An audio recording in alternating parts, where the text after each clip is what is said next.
Hello everybody. In my last video, I explained 5 things which you need to do before coming to Poland.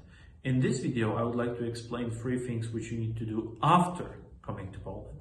Now, I don't want to talk about basic things like starting the job you chose or finding an apartment, that's obvious, but there are a few things which you need to do in order to make your life easier and your immigration process smoother. First thing you can do is to apply for your TRC early. If you want to stay in Poland longer than your visa allows for, you need to apply for a temporary residence permit, also known as TRC. C stands for the card.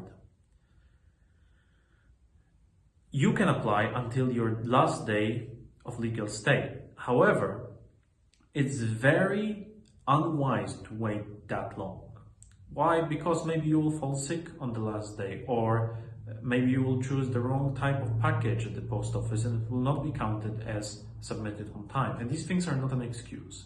So better start early. And also, if your visa is for, let's say, 1 year and you start early, you have a chance to get your card before your visa expires or soon after it expires. In any case, you will not stay cardless, so to speak, for a long time. If you apply on the last day of your legal stay, especially by post, especially in certain cities, you will wait 1 year. And during this time, you can't really leave the country, because if you do leave the country, you will not come back without a new visa. So it's just not worth it. Second thing you should do, and here a disclaimer, I'm not saying that only because it's to my advantage and in my best interest. Find professional help. Why? Because you're new here, you don't speak the language, you don't know the rules, and you have no experience in the Polish immigration system. So, the authorities in some places, for example here in Warsaw, are not friendly, and they will not understand and respect the fact that you are new and you don't understand certain things. If you apply on your own and you don't know the rules, that's your risk.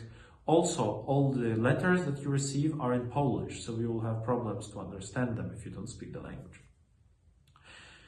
Now, third thing you need to do is start learning Polish from day one. Many people who come here and they are proficient in English have a temptation to rely only on their English in their daily life. And that may be possible in a very international city like Warsaw, but it's a very bad decision for your immigration situation, because in 5 years, you want to apply for an EU long-term residence permit, which is a permanent residency with a fancy name, essentially. And B1 certificate is a requirement.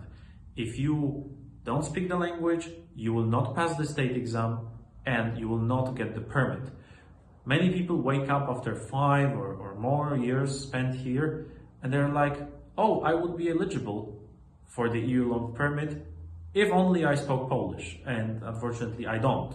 So such people are in trouble, because once you wake up at some point, it's very hard to find motivation to learn from scratch. It's much easier to learn gradually and introduce gradually your newly learned Polish into your daily life. For example, trying to have some basic conversation with a cashier or a clerk or whoever.